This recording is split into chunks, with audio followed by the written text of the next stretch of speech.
Olá, você está no Samurai Morcego MangaCast, seu podcast semanal do mangá de One Piece. Meu nome é Rodrigo e hoje vou comentar o capítulo 948, Kawamatsu, o Kappa, aparece.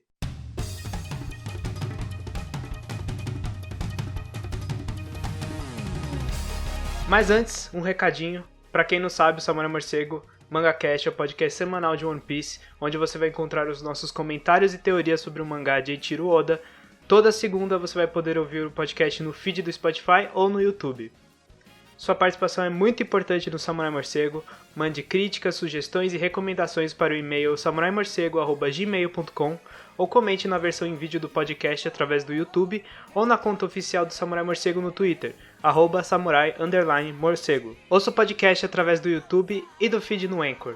Vá em anchor.fm/Samurai Morcego para ter o podcast no Spotify, Breaker, Pocket Casts e Rádio Public. No Samurai Morcego queremos criar uma comunidade inclusiva. Todas as pessoas estão convidadas a participar, contanto que respeitem o outro sempre. Qualquer tipo de preconceito ou ofensa contra alguém não será permitido.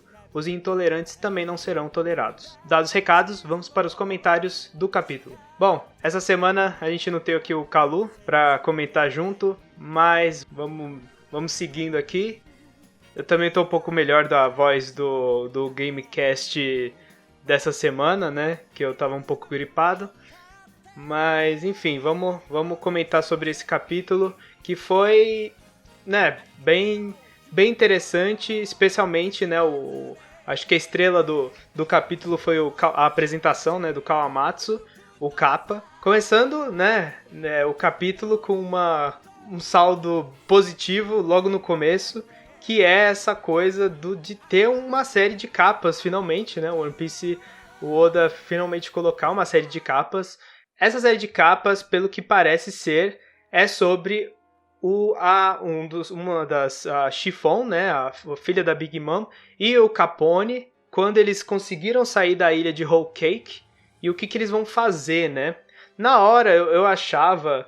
Eu até apontei para os meus amigos, porque no podcast anterior eu tinha falado que a próxima série de capas poderia ser sobre os filhos da Big Mom, e é mais ou menos isso, mas não é exatamente o que eu estava esperando, porque eu estava achando que seriam os filhos da Big Mom que acabaram caindo lá do barco em um ano.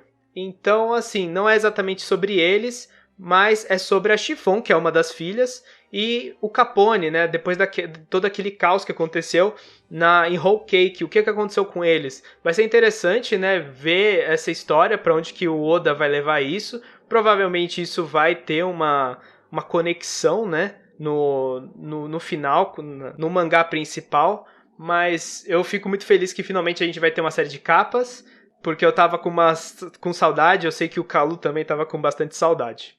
Vamos primeiro, né, apresentar ele, quem é o Kawamatsu. E agora que a gente falou sobre a capa, vamos falar um pouco sobre a estrela, né, do capítulo, que foi o Kawamatsu, né?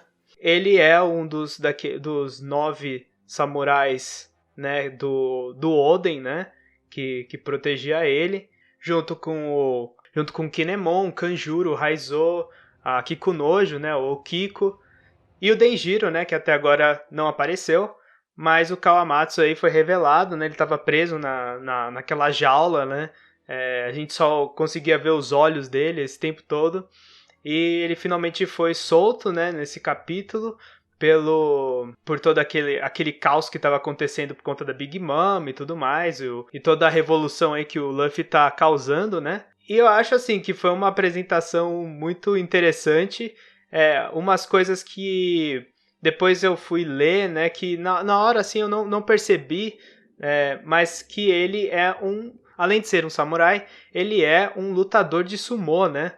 E aquele primeiro ataque que ele faz naquele Turret Ryu, né? Ele joga todo mundo pra fora, assim. É exatamente um ataque com o Ryu, né? Que é o hack de armamento lá de Wano. E depois ele saca a espada dele, né? Que é a Sotomuso, né? E a gente, né, finalmente aparece a cara dele, né? Que muita gente tá achando que lembra muito um sapo, né? Eu achei muito legal, assim, tipo, é um visual bem diferente. Ele é um kappa, né, que é uma criatura mitológica, né, japonesa, e quem sabe na mitologia, né, na história, na lenda do Kappa, ele tem um pequeno... Ele tem né, o ponto fraco dele é que ele tem um espaço meio ovalado em cima da cabeça, onde tem um pouquinho de água, porque ele é como se fosse um anfíbio, né? E se ele não tiver pelo menos aquele pouquinho de água em cima da cabeça, ele morre. Então, por isso que ele usa esse chapéu, né, para proteger esse ponto fraco dele. E, né, ele é todo extravagante, né? Ele tem aquele cabelão nas costas. Falando nesse cabelão, quem lembra aí, em uma das séries de capas, tem um personagem que até hoje era misterioso, que é muito parecido com ele, né? Que aparecia bebendo com Crocus. Ainda não dá pra saber se é ele mesmo, né? Que tava... E também não faz muito sentido cronologicamente, porque ele estava preso em um ano e tudo mais. Mas, enfim, que é bem interessante que esse personagem lembre tanto aquele, né? Ainda não foi confirmado, mas vamos ver o que vai acontecer aí. Mas enfim, eles finalmente soltam, né, o Kawamatsu. Eu acho legal toda aquela apresentação, né? Aparece ele vomitando lá todos os peixes podres que ele estava segurando dentro da boca dele, né, do intestino dele. Ele vomita, né? Ele consegue... Ele tem no começo do segundo ato de Wano, ele engole uma espinha de peixe e aí ele consegue, né, ele joga ela logo no começo, tentando atacar atacando, na verdade, né, no pescoço de um dos soldados do Kaido ali, né, que estavam tentando conter toda essa fuga da prisão. Tem muita coisa aí sobre esse personagem aí que a gente ainda vai descobrir. Também eu achei interessante, né, obviamente, a parte final do capítulo, que aparece uma parte, pelo menos, né, dos samurais do Oden, né,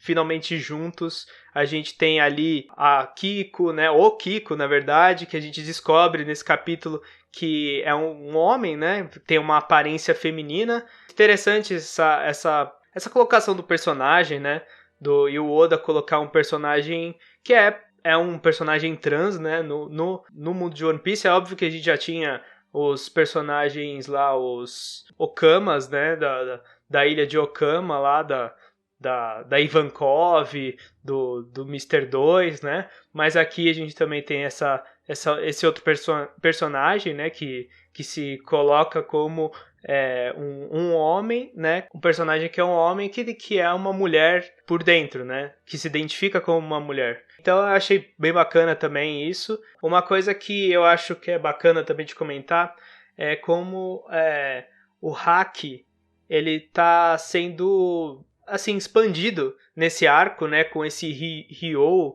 Desculpa aí se eu não sei falar direito Ryo ou Ryu, mas ele é uma nova forma, né, do hack de armamento. A gente, né, vê o Luffy tentando aprender, né, nessa Ninhudon, essa nova forma. No começo do capítulo a gente vê que ele tenta de novo fortificar, né, o braço dele. Ele meio que não consegue muito bem ainda, né, mas ele vai treinar, e principalmente também o Kawamatsu, como ele também é um usuário, né, desse Ryo, ele vai provavelmente dar alguma dica, né? Uma coisa que durante o capítulo eu achei que tinha acontecido, mas ainda não, é a revelação de um personagem do capítulo anterior que aparecia meio que numa parte da prisão, né? Meio que às sombras. Ele usava um palitinho na boca e tinha um cabelo bem longo para baixo nas costas. Nesse capítulo aparece aquele cara com as armas, com as pistolas com veneno. Na hora, assim, eu até achei que poderia ser ele, mas o cabelo dele é pra cima, né? Ele é longo pra cima, como se fosse um ferrão de escorpião. E ele não tem as mesmas características daquele outro personagem. Na página do wiki do One Piece, está falando que esse personagem que apareceu na silhueta, ele faz parte da Yakuza. Eu não sei exatamente da onde eles tiraram isso, dessa informação, porque ele só apareceu naquela parte. Eu ainda acho que pode acontecer desse cara ser o Denjiro, porque o Denjiro também tinha um cabelo bem longo. E, enfim, esse cara parece ser do mal. Talvez seja uma coisa pra gente... O Oda colocou pra gente se enganar mesmo né, de quem ele realmente é. Mas fica aí, né, a pergunta de quem é esse cara. E outra coisa também que eu acho que é o tema, né, principal dessa fuga é como o Luffy consegue, né, convencer as pessoas que estavam presas ali, porque mesmo eles tendo a possibilidade de sair ali, eles falam que não tem como, né, o Kaido eventualmente pegaria eles, o Queen, então, né, eles ficam até meio sem esperanças de sair, mesmo com essa destruição em massa da prisão de Udon.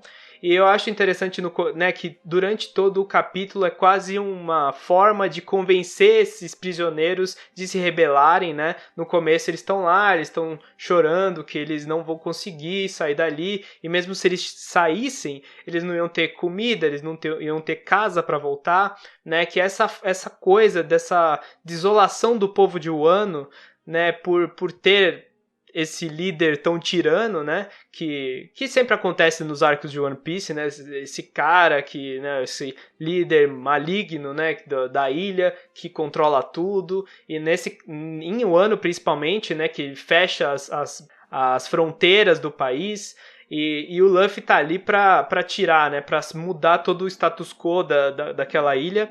Eu acho legal como, né, todo mundo no começo puxando a boca dele, assim, a forma como Oda desenha isso, a cara que o Luffy faz em vários momentos é super bem desenhado, eu acho super legal. E depois aparece lá o cara que eu já comentei, né, que tem as pistolas de veneno, que mostra também que o Queen, ele gosta de veneno, né, e de fazer maquinários, né, de máquinas. Eu acho interessante, né, apontar isso, porque já tinha aparecido algumas coisas, tinha aparecido ele veio numa charrete, mais ou menos, né, o Queen, quando ele apareceu em Udon, e agora esses venenos, que faz uma temática de que antes que ele apareceu como um brachiosauro, né? A fruta dele é de um brachiosauro. As pessoas especulavam que ele seria um usuário de uma Akuma no Mi em forma de escorpião, que, né, é um cara que traz veneno e tudo mais. E isso não acabou se concretizando, ele é um dinossauro, mas tem o cara que tem esse cabelo em forma do rabo de um escorpião, né? E o Queen adora fazer venenos, né? O Luffy, como a gente sabe, já é bem treinado, né? Já tem uma pele bem resistente até para venenos, né? Desde a época da prisão lá de Impel Down, né? Quando ele recebeu a fortificação lá da Ivankov. Então, né? Talvez o veneno não afete tanto ele, né? Mas é interessante porque também eu assim, agora com toda essa amostra de que o Queen traz esse veneno, o Jack, ele é um cara da guerra, meio que dá a entender que seriam meio que os 4 Cavaleiros do Apocalipse, né, junto com o Kaido, assim, um traz a guerra, outro traz a fome, outro traz a peste, e o outro traz a morte, né? Então, assim, meio que talvez o King seja a morte, né? Porque ele vem lá de cima, né? Enfim, é bem interessante esse simbolismo que o Oda tá fazendo também, que o ano tá sendo dominado basicamente pelos 4 Cavaleiros do Apocalipse, né? Acho que eu já comentei bastante aqui, né? É um podcast um pouco menor, porque também não tem muitas opiniões aqui do Kalu e tudo mais, só tô eu aqui. Eu achei um capítulo excelente, eu acho que desenvolve as coisas de Wano, né? Eu acho que finalmente a apresentação do Kawamatsu foi muito importante. Ele parece ser um personagem super legal, assim, né? Ele é muito único, né? Por ele ser né, um capa, e ele pareceu basicamente um sapo, né? E uma coisa também que eu acabei pensando depois, ele lembra muito o Frog do Chrono Trigger, né? Que é um sapo com uma espada, só que naquele era uma coisa mais uma temática medieval. E, enfim, mas eu achei esse capítulo super interessante. No final, né, eu tô gostando muito que o Oda, ele tá desenvolvendo só uma parte, né, nesses últimos capítulos, como a gente comentou no podcast anterior. Isso é muito interessante para a série, né, pro ritmo, né, dos capítulos semanais. Infelizmente, a gente não vai ter capítulo semana que vem, o que é uma pena muito grande, porque tá muito legal. E, né, mas no final, assim, a cena final dá a entender que a coisa vai esquentar ainda mais, eles vão, né, fugir dali muito triunfantes, né, trazendo um pessoal que vai ter provavelmente se convencido de que o Luffy, na verdade eles ainda não sabem que é o Luffy, né, quem é o Luffy Taro no final, né, mas eles já reconhecem todos os outros lutadores ali, né, que eles são as pessoas do Oden, né, então isso vai trazer uma motivação a mais, né, principalmente depois que teve toda aquele drama da execução do Yazui, né? Enfim, eu acho que o One Piece está realmente num clímax muito interessante desse segundo ato de Wano. Só tem a melhorar daqui pra frente. Ainda tem o Onigashima, que uma hora vai aparecer aí, vai ser o clímax provavelmente de todo o arco de Wano. Ainda tem também o Denjiro, né, para aparecer. Quem será ele? Será que é aquele cara que eu falei? Será que ele vai aparecer só no terceiro ato de Wano? Será que ele vai aparecer agora? Vamos ver, né, o que está acontecendo também na cidade, né, no centro, na capital, né, de Wano, com o Zoro e a galera, porque deu um corte bem, né, bem prolongado naquela parte. Enfim, vamos ficando por aqui. Se você gostou, deixa o comentário. Como eu falei, sua participação é muito importante no Samurai Morcego. Mande e-mails com sugestões, com críticas, com comentários sobre o capítulo para samuraimorcego@gmail.com. Comenta aí no vídeo do YouTube ou comente no Twitter do Samurai Morcego, @samurai_morcego. E eu agradeço muito para quem ouviu até agora e a gente vai ficando por aqui. Falou!